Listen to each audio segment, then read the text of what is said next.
Most people think pizza delivery is an easy job. Drop off the food, grab a tip, drive away. But that's only during the day. After midnight, everything changes. The roads get darker, the houses get quieter, and the people you meet. Sometimes they're not really people at all. Tonight you'll hear 3 true stories from delivery drivers. Stories of empty houses that shouldn't have had power. Strangers in masks waiting in the shadows, and parties that were never meant to be found. A snarling werewolf mask on a dirt road with no lights. A pig-faced man who says, "Come in for a second." A silent figure wearing a monster mask, waiting behind the trees. These aren't urban legends. There were addresses, orders, dashcam logs. But the people behind the doors, they vanished into the dark. So turn off the lights, put on your headphones, and remember, if you ever take a job delivering food, never trust the silence, and never walk toward the door if the porch light is off. Story 1. The delivery that should have never happened. Being a pizza delivery driver at night isn't as harmless as it sounds. You learn to trust your gut. You learn that silence isn't peace, it's the space where bad things wait. I worked night shifts, 4 p.m. to 4 a.m. Our town was small. One of those places where people left doors unlocked and crime seemed like something that only happened on the news. But last month there were 3 murders in the span of a few weeks. Still, we shrugged it off small-town logic. It's a fluke, they said. But I think I delivered pizza to the place where it almost happened again.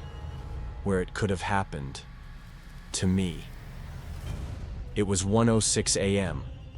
I got the order just as I was about to clock out. A single large pepperoni prepaid. The address was out on a dirt road about 10 miles from town. No streetlights, no visible landmarks.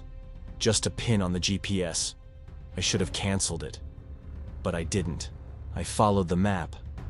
Turned off the paved road onto a narrow gravel path swallowed by trees.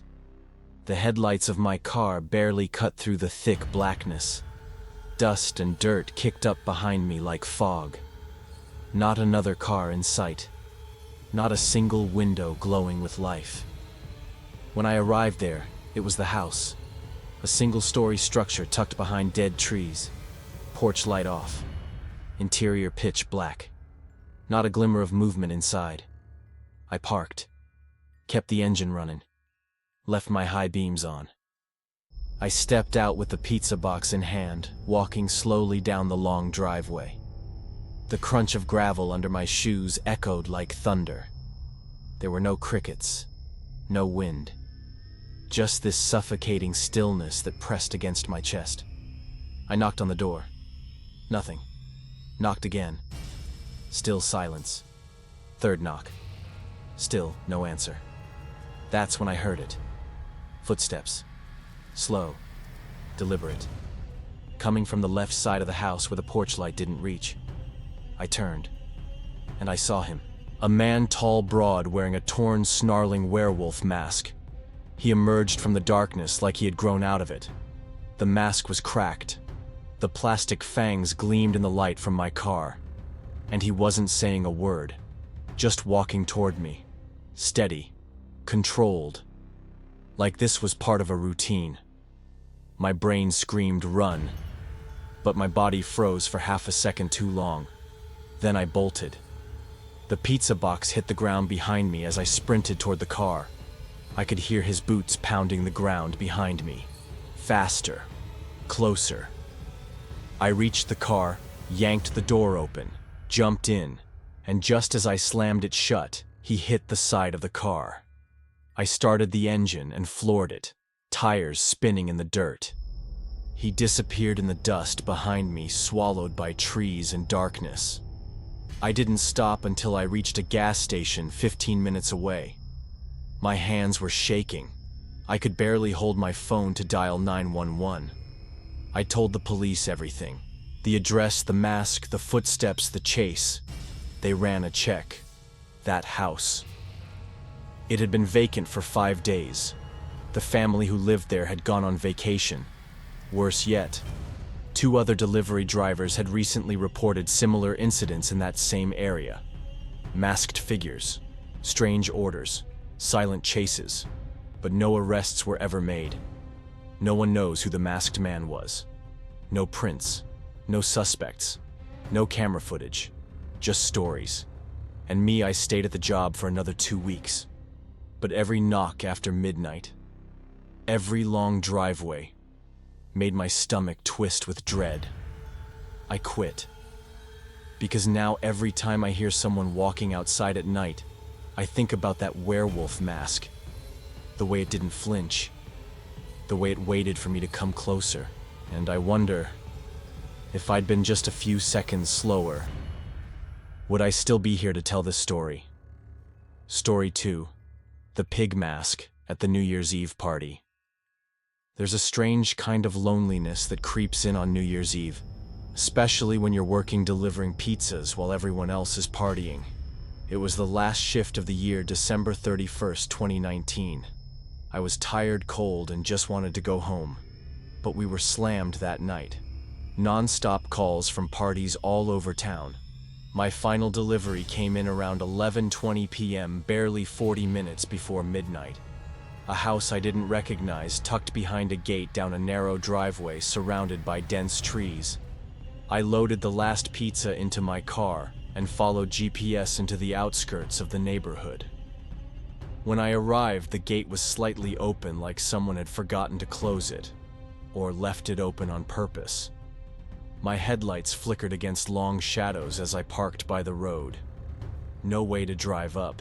I had to walk the full length of the driveway. It was quiet. Too quiet. No music. No laughter. Not even the pop of distant fireworks. Just wind in the trees. And that creeping sensation that I was walking into something I wouldn't understand. I reached the front door. Pressed the doorbell. Nothing. Waited. I rang again. Still silence. Just as I turned to leave, click, the porch light came on. I looked up and 2 faces appeared in the second-story window. Expressionless. Wearing animal masks. One was a goat. The other, a deer, I think. They just stared at me. I froze. Then, the front door creaked open. A man stepped out. He was wearing a pig mask, the kind with wrinkled rubber skin and small black eyes. The snout curled slightly like it was smiling. "Sorry for the weirdness," he said, voice low and eerily calm. "We're having a costume-themed party. Come in while I grab my wallet." I hesitated. Every instinct in my body screamed no. But it was New Year's Eve. People get weird. And I didn't want to make a scene. So, I stepped inside. The air in the house was thick like incense and something sour. The lights were dim. Just a few strings of flickering yellow bulbs wrapped along the walls. It wasn't festive. It was unsettling. Everything inside was covered in white sheets, the furniture, the windows, even the floor in places. It looked more like a crime scene than a celebration. In the next room, I saw it. A circle of chairs arranged perfectly. 4 people sat there, each wearing different animal masks: a bear, a frog, a rabbit, a fox. They weren't talking. They were just sitting. And from a speaker in the corner, distorted laughter played on a loop. I tried to place the pizza on a small table by the wall, hoping to get out fast. That's when another figure stepped into the hallway, wearing a frog mask. He said nothing, did nothing, just stood there blocking the doorway I came through. I turned to the pig mask man, but he had vanished deeper into the house. My heart was racing. I didn't care about the money. I didn't care about being polite. I tossed the pizza into the center of the chair circle and sprinted back toward the front door. As I reached for the knob, I heard movement behind me fast. Then a loud bang on the wall beside my head. Someone I don't know who had tried to slam the door shut just as I got it open. I ran outside down the long driveway, not even bothering to look behind me. But I heard footsteps. Then a voice high-pitched and inhuman. "Happy New Year." I got to my car, jumped in, locked the doors, and that's when it happened. Bam! A fist slammed into the passenger side window, hard enough to rattle the glass. I didn't stop to see the mask. I just drove, faster than I ever had. Back at the shop, my manager thought I was exaggerating until I showed him the faint smear on the window. We didn't call the police. We just let it go. But I quit a few days later. I never found out who they were, whether it was just some twisted party or something darker. But here's the part that still haunts me. When I drove by that house 2 weeks later, it was empty, boarded up, for sale. Like no one had lived there in years. There was no party.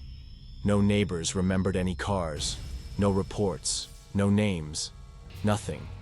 Just a dark, hollow house. And the memory of those masked eyes. Staring. Story 3. The midnight delivery that still haunts me. When you spend enough nights delivering pizzas to strangers, you learn a simple truth. It's not the roads or the weather that'll get you. It's the quiet ones. The ones that seem too still, too empty, too perfect for something awful to happen. I'd been delivering pizzas for a few years. Mostly took the late shifts from evening till 3 or 4 a.m. The work was repetitive, sure, but quiet, until it wasn't. In 1 month alone, our town, a peaceful little place tucked away from the chaos of big cities, had 3 back-to-back murders. That never happens here. We were used to porch lights, friendly dogs, and people waving when you passed. But after that, no one was waving anymore. It was about 1 a.m. when the order came in. A house off a dirt road 10 miles from town, out near the woods. Not completely remote, but far enough that you started asking yourself who's ordering pizza at 1 a.m. out here. But the order was prepaid. Seemed normal. So I grabbed the box, loaded it into my old Honda, and hit the road.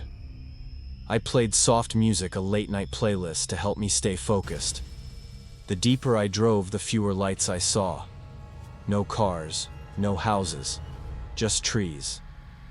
When the GPS finally said I'd arrived, I stopped the car and stared. The house was completely dark. Not dim, not quiet. Dead. No porch light. No inside lights. Not even a glow from a phone screen. Just an old 2-story farmhouse sitting in complete blackness, like it hadn't been lived in for years. I should have left. I wanted to leave. But I'd had people fall asleep before, forget they ordered, or even keep lights off because they were watching a movie. So I got out, grabbed the pizza, and walked toward the door. The air was cold. Not the kind of cold that comes from weather, the kind that comes from stillness. A kind of warning. I knocked once. No answer. Knocked again. Silence. I tried a 3rd time. Still nothing. That's when I heard it. Soft footsteps. Crunching across gravel. Coming from the side of the house, the part I couldn't see. I slowly turned my head. Lifted my phone. Turned on the flashlight. And there he was. A man, tall, thin, not saying a word. Wearing a rubber monster mask, the kind with bulging red eyes, sharp teeth, and skin that looked like it was rotting. He was just standing there, facing me, not moving, not blinking, just staring. I couldn't see his eyes, but I could feel them. I froze. Then he took 1 slow step toward me. That was all I needed. I ran. Pizza box hit the ground, shoes slipping on the dirt. I could hear him behind me, heavy footsteps, steady breathing, getting closer. I yanked open the car door, jumped in, slammed it shut. And just as I hit the ignition, he lunged. His hand slapped the side of the window, and I saw the mask up close for a fraction of a second. And that fraction was enough to be burned into my brain forever. I floored it. Gravel flew. I didn't look back. I called the police, breathless, as I drove. Told them the address, the description, everything I could remember. When they followed up later, They told me the house belonged to a family that had been out of town for several days. There was no reason for anyone to be there. No one was supposed to be there. And the pizza had been ordered under a name that didn't match anyone in the area. They checked surveillance footage from a nearby gas station. No useful leads, no license plates, no masked figures, and no arrests. But I remember. I remember the mask. The way he didn't speak. The way he waited for me to come to him. And I remember his hand. The way it hit the window like it had done this before. Since that night, I stopped taking deliveries past midnight. Stopped driving down roads without streetlights. Stopped trusting silence. And every time I deliver to a dark house, I hesitate. Because maybe, just maybe, someone's still out there, wearing that same mask, waiting for someone else to get a little too close. We all expect danger to look obvious. A threat, a weapon, a scream. But what if danger is silent, smiling, waiting, hiding behind a cracked mask and an innocent pizza order? 3 stories, 3 deliveries, and 3 narrow escapes from something worse than a prank. Because sometimes the scariest thing isn't being chased. It's realizing someone lured you there on purpose. A vacant house, a fake name, a masked figure who doesn't flinch when the lights hit their face. No police reports, no arrests. Just stories passed around behind the counter of pizza shops late at night. So if you ever find yourself working that graveyard shift, and your last delivery is to a house where no one answers the door, don't wait too long. Don't knock 3 times. And for the love of God, don't go inside. Because some people aren't looking for food. They're looking for you.